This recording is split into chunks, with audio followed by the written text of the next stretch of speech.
every time whenever there's a question where we need to complete the Venn diagram, we should always start from the middlemost element. So the middlemost element will be A intersection B intersection C, which is 5, so it will be placed at the center. Then comes A intersection C. Now A and C, A intersection C is 5. We already have 5 at the center, so over here it will be 0. Then comes number of elements in A. Before that, we can also try to search for this. So we'll go with B intersection C first. So B intersection C is 7. So I can place 2 over here, so that 5 plus 2 is 7. Then comes number of elements in C, that we can very easily write. So total it is 14, out of which 5 plus 2 is 7. So 7 will be written over here.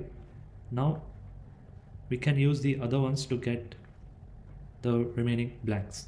So A intersection B intersection C dash means it is a common part of A and B.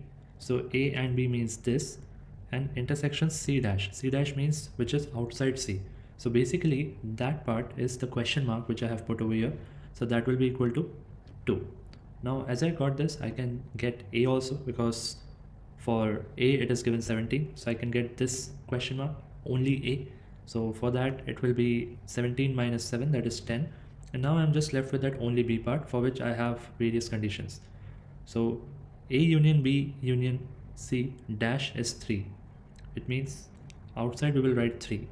Then A intersection B, A dash intersection B intersection C dash is 6. Now A dash means everything outside A.